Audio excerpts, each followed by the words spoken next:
Мен нафсымды тыя албай кечке уктай берем. Сонун экен да, мен да уктайм. Кечке телефон чукулап, эмне кылсам болот деп. Жумушка чык. Бизнес кыл. Башка эмне дейм. Нафсы, уйку бул нафсы тура. Тамак, уйку, аялга эркек, эркек аял. Бул үч нерсе негизги нерсе. Адамдар ушул үч нерсени мындай бир туу тутуп ушун үчүн мушташат, кырылышат, ушул нерсе үчүн баа көпчүлүктөр өлөт. Бирок ушул үч нерсе эң жаманы бул уйку. Уйку биринчи жалкоолук алып келет. Акылдын кемишин алып келет. Анан жалкоолук алып келет. Ошонун себебинен бул үч нерсе сизди субханалла жок кылат.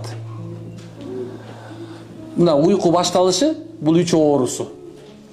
Бул адамдар эч качан ийгиликке жетпейт. Пайгамбарыбыз болсо эрте туруп, эрте жатканды жакшы көргөн.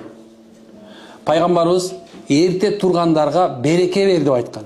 Мен үммөтүмдүн таңына береке бер деп дуа кылган пайгамбарыбыз. Эрте турган адамда береке бар.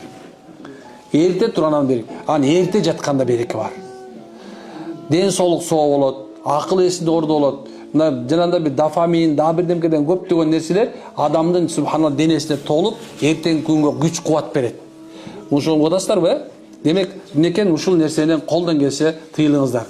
Колдон келсе субханалла. Эми мындан кантип чыгабыз десе, мындан кантип чыгабыз десе субханалла, биз айткан сөздү угуңуз азыр. Адам өзү менен өзү күрөшүш керек. Эгерде адам өзү менен өзү күрөшпөсө, ал субхан айбан акыбалга түшүп калат. Бордулгон букадан башка айырмаң жок калат. Ошол себептен машалла ошого көңүл бурушка. Анан кечке телефон чукулай берсе эмне кылам эми?